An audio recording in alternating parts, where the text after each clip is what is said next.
Et maintenant, j'adresse un message à tous mes potes stand-uppeuses et stand-uppers. Les gars, les meufs, c'est maintenant.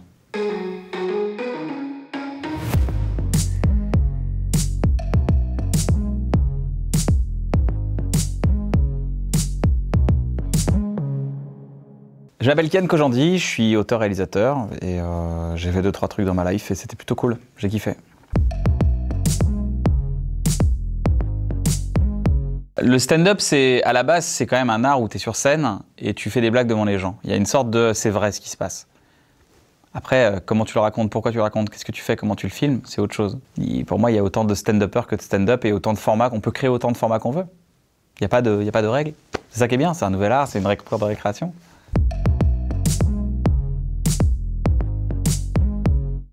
Un stand-upper, c'est un réalisateur qui n'a pas de caméra.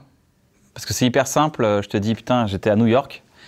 Là, on sort d'un super bar, on arrive en haut de l'Empire State Building, et là, la meuf me dit attends, tu crois pas qu'il va rien se passer entre nous? Et moi, je dis non, grave, je te drague même pas.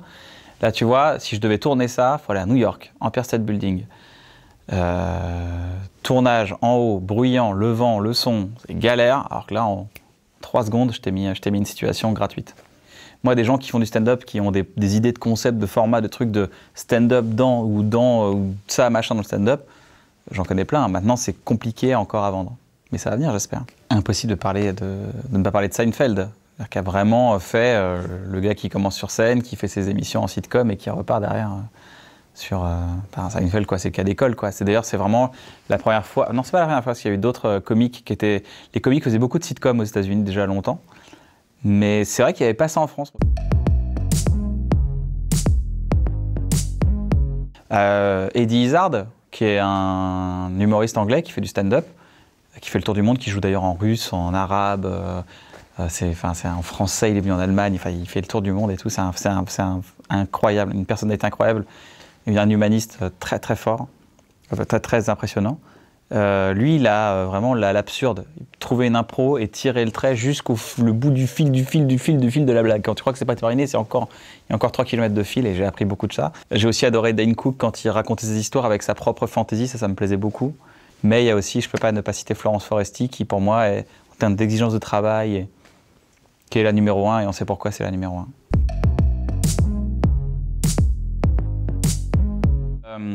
Il y a une interview de Funès que j'adore et que je cite régulièrement parce que c'est vraiment quelque chose qui m'a marqué à vie.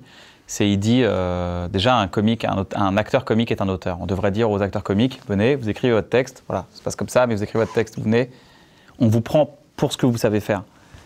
Mais il dit, il y a des fois, on prend des gens qui sont des metteurs en scène, on les nomme metteurs en scène, on dit les gars, ils disent vous faites ça, vous faites ci, vous faites ça, puis après on regarde l'image, ça marche pas.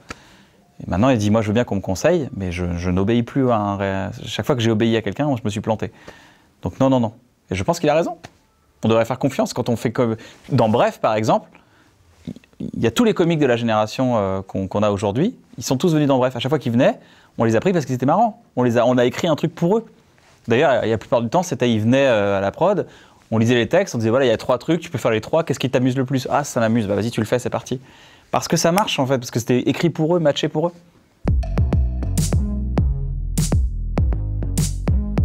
Alors le fait que Sérimania accorde une place aussi importante au stand-up, ça veut dire que le stand-up fait partie de la pop culture.